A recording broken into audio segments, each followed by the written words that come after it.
Okay, we are in Miami for the Debanked events. Great time. You having fun?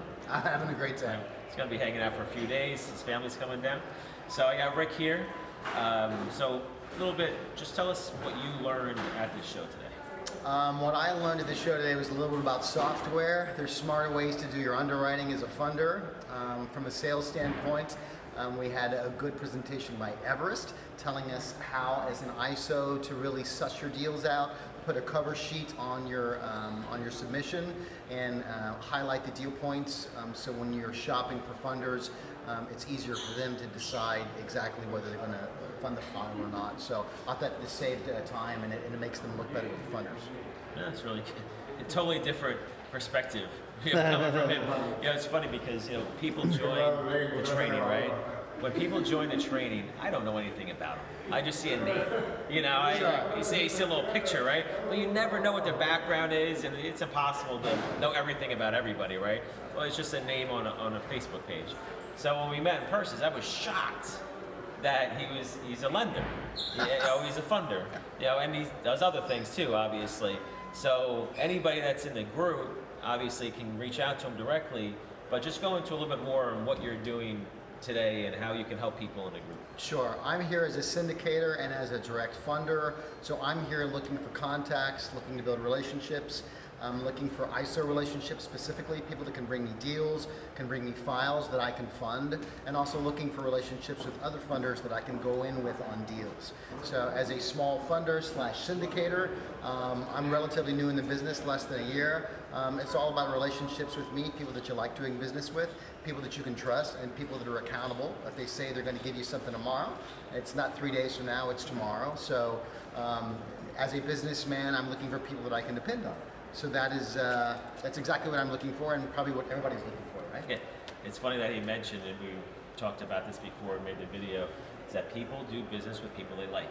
True. And that it's across the board. So you really, when I started doing the brokering myself, I never did the funding side. Sure. Just did the brokering side. And the first company I worked with, Yellowstone Capital, worked with this guy Jamie. And we just hit it off. Sure. I liked him over the phone, never met him in person. And he said, listen, I'll do whatever it takes to get these deals done, as long as you give me the first shot. Sure. And that was it. And he did pretty much 90% of my deals. Wow. Worked with one guy, one lender. It worked out the gate. But it's all because, I just had a good relationship with him. And whatever I said I was going to do, I did it. That was it. And like you said, if you say you're going to do something, then do it. That's right. And I took Phil's lead generation class because I got into the funding business less than a year ago, and one of the things my partners asked for me is to bring in good quality leads. I didn't know where to start. Somehow I found your name off the internet, Google search or something, but watched a few introductory videos from Phil. I thought that he seemed to know what he was doing. I thought what he was promising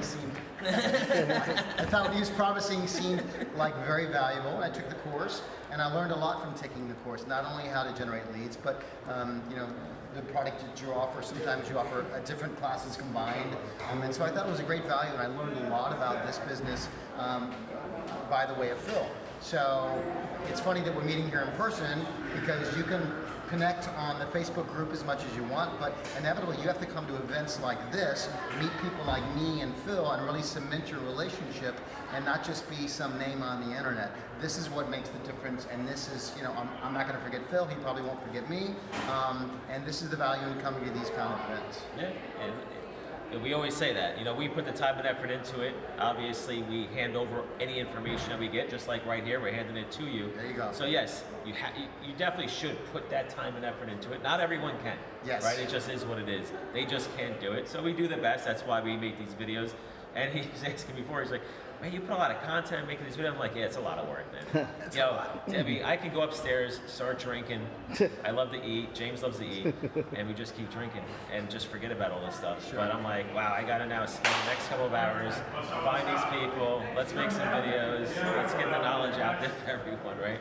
That's basically, people don't really understand on how much time and effort it takes to do it.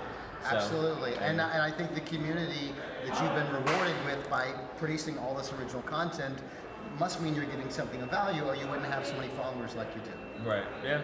Well, you should hope so. We're gonna go drink then.